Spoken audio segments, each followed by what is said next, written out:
Maps are special tools that can help us in many ways. We can use maps to find a new restaurant, give a friend directions to the library. We can use maps to find our way to Grandma's house or even look for buried treasure. Some maps are made from paper.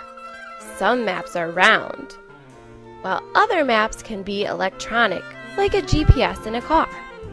After we have a map, we need to read it to find where we are going. Except when I look at my map, I don't see very many words. So how can I read it? It looks like I need to find some more information about maps, along with how to read them. First, we need to start with the basics. All maps need a title. Just like a nonfiction book, the title of the map tells you what the map is of. Maps also need dates. Sometimes, maps have the actual date the map was created. Others may have the month and the year, or the season and the year. You should always check the date on the map you are looking at because maps change. A new business could open or new houses can be built. If you are looking at an old map, you could still get lost. All maps have a view. Some maps are drawn from an elevated view. An elevated view is where it looks like I am standing on a tall hill and looking across the town. Most maps are from a bird's eye view. A bird's eye view map looks like it was drawn from a bird flying above that area, like this bird's eye view map of our classroom. Before we can read a map, we also need to learn about directions. Maps have a compass rose that tells us directions of north, east, south, and west. The compass rose is usually found in the corner of a map. In most maps, north is at the top of the map. East is to the right, south to the bottom, and west is to the left. Maps have symbols that are used to represent real things. For example, this tree would look like this symbol on a map, just like this house would look like this symbol on a map.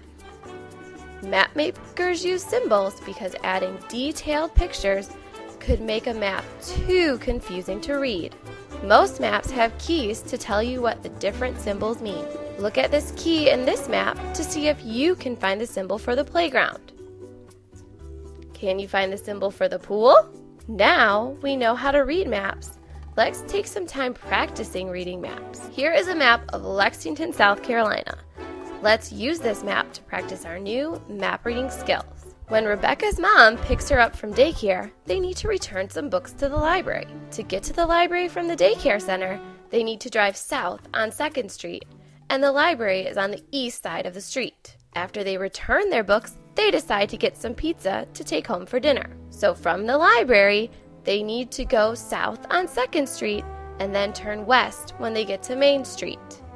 After that, they need to turn north on 1st Street, and Pal's Pizzeria is on the west side of the street. After Rebecca orders a delicious cheese pizza, she needs to follow the map to get home. They need to leave Pal's Pizzeria and go north on 1st Street. When she gets to Back Street, she needs to go east. Her apartment is on the south side of the street. Now Rebecca can enjoy her dinner without getting lost. Maps are everywhere. Now that we know how to read maps, we can use these skills to read different kinds of maps. Building maps, city maps, street maps, state maps, country maps, and world maps. They all have some things in common, like a compass rose, a title, a date, symbols, and a key.